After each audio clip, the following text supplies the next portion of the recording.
নমস্কাৰ বন্ধু বান্ধৱীসকল, স্বাগতম জনাইছোঁ টুজব চেনেলৰ অন্য এটা গুৰুত্বপূৰ্ণ ভিডিঅ'লৈ। টুজব চেনেলৰ জৰিয়তে আমি অসম তথা ভাৰতৰ চৰকাৰী বেচৰকাৰী চাকৰি বিজ্ঞাপন আলোচনা কৰোঁ। আজিও ঠিক তেনেধৰণে অসম চৰকাৰৰ এটা বিশেষ বিজ্ঞাপন লৈ আপোনালোকৰ ওচৰলৈ আহিছোঁ। বিজ্ঞাপনটোৰ সবিশেষ বিতংকৈ জানিবলৈ ভিডিঅ'টো শেষলৈকে চাব। বন্ধু বান্ধৱীসকল, আপুনি যদি আমাৰ চেনেলৰ প্ৰথমবাৰলৈ আহিছে তেন্তে চেনেলটো ছাবস্ক্ৰাইব কৰি দিব। বন্ধু বান্ধৱীসকল, আহক ভিডিঅ'টো আৰম্ভ কৰোঁ।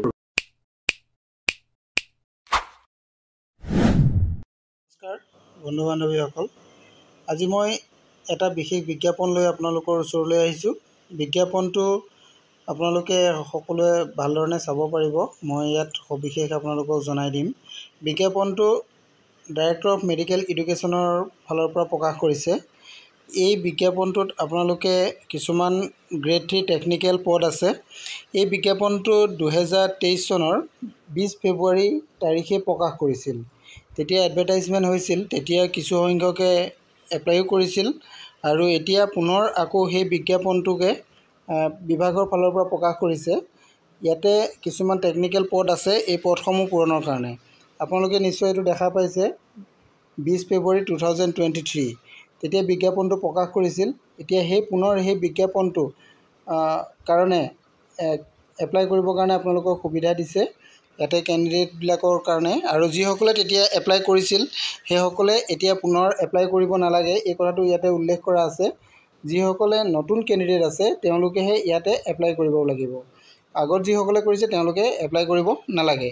এতিয়া এপ্লাই কৰিবৰ কাৰণে আপোনালোকৰ তাৰিখটো দিছে 20 আগষ্টৰ পৰা 31 আগষ্টৰ ভিতৰত আপোনালোকে এপ্লাই কৰিব লাগিব। গতিকে আপোনালোকে এই পদখিনিৰ কাৰণে এপ্লাই কৰিবলৈ হ'লে এইটো ইয়াৰ যিটো official website director of medical এডুকেশ্যনৰ www.dme.assam.gov.in এই ৱেবছাইটত যাব লাগিব। তাতে আপোনালোকে গৈ এপ্লাই কৰিব পাৰিব। মই আপোনালোকক এইখিনি কথা ক'লোঁ আৰু লগতে আপোনালোকে এপ্লাই কৰিবলৈ হ'লে কি কি পদ আছে, যিহেতু বিজ্ঞাপনটো 2023 চনৰ ফেব্ৰুৱাৰী মাহতে প্ৰকাশ কৰিছিলে, গতিকে মই বিজ্ঞাপনটো আপোনালোকক অকণমান দেখাই দিব বিচাৰিছোঁ। এইটো বিজ্ঞাপনটো আপোনালোকে চাওক। বিজ্ঞাপনটো এইটো যিটো আপোনালোকৰ ফেব্ৰুৱাৰী মাহতে প্ৰকাশ কৰা হৈছিলে বিজ্ঞাপন, এইটো advertisement office of the director of medical education Assam ফালৰ পৰা বিজ্ঞাপনটো প্ৰকাশ কৰা হৈছিলে। ইয়াত আপোনালোকক এপ্লাই কৰিবৰ কাৰণে দিয়া হৈছিলে 7 ফেব্ৰুৱাৰীৰ পৰা 22 ফেব্ৰুৱাৰীৰ ভিতৰত এপ্লাই কৰিবলৈ দিয়া হৈছিলে। ইয়াতে যিখিনি পদ আছে পদখিনি আপোনালোকে ইয়াতে চাব পাৰিব। বিভিন্ন মেডিকেল কলেজত এই পদসমূহ আছিলে। ইয়াৰে এতিয়া যিটো এপ্লাই হ'ব সেইটো হ'ব তিনিচুকীয়া মেডিকেল কলেজৰ কাৰণে। ইয়াতে তিনিচুকীয়া মেডিকেল কলেজৰ ওপৰত নাই, গতিকে মই আগতে যিটো বিজ্ঞাপনটো ওলাইছিলে, গতিকে এইখিনি আপোনালোকে এপ্লাই কৰিব পাৰিব। টেকনিচিয়ান পদ হয়, ইয়াতে বিভিন্ন পদ আছিলে, কিন্তু ইয়াতে গ্ৰেড 3 টেকনিচিয়ানৰ পদহে ইয়াতে প্ৰযোজ্য হ'ব।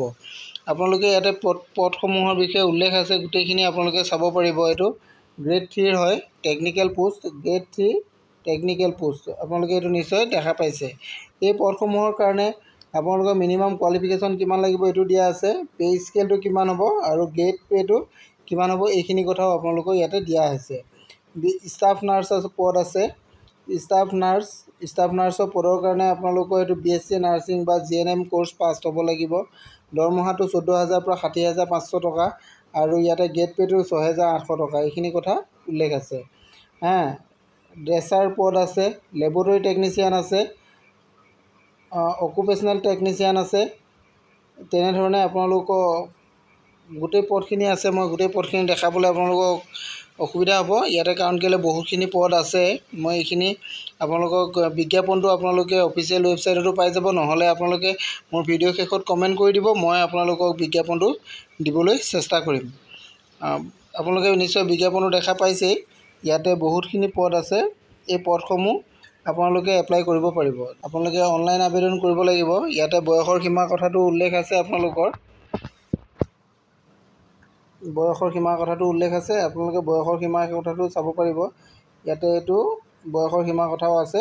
গোটেইখিনি বস্তু আপোনালোকে বিজ্ঞাপনত পাই যাব। এতিয়া আপোনালোকে চাওক, এইটো ইয়াতে যিখিনি পদ আছে পদখিনি ক'ত দেখুওৱা হৈছে এইটো চাওক। তিনিচুকীয়া মেডিকেল কলেজ, নিশ্চয় দেখিছে এইটো তিনিচুকীয়া মেডিকেল কলেজ হস্পিটেল তিনিচুকীয়াৰ কাৰণে দিয়া হৈছে। গ্ৰেড 3 টেকনিচিকেল পদৰ কাৰণে এইটো প্ৰকাশ কৰিছে। ইয়াতে বহুখিনি পদ আছে, আপোনালোকে এপ্লাই কৰিব পাৰিব। এপ্লাই কৰিবলৈ হ'লে অনলাইন মোডত এপ্লাই কৰিব লাগিব। আপোনালোকে এইটো 31 আগষ্টৰ আগতে আপোনালোকে এপ্লাই কৰিব পাৰিব। 11 বজাত 11:59 ভিতৰত আপোনালোকে এপ্লাই কৰিব লাগিব অফিচিয়েল ৱেবছাইটত গৈ। এইখিনি কথা। ইয়াৰ কাৰণে কোনো ধৰণৰ আপোনালোকে ফিজ পে'মেণ্ট কৰিবলগীয়া নাই। এইটো আগৰ বিজ্ঞাপনত আছে, আপোনালোকে চাই ল'ব পাৰিব। Thank U.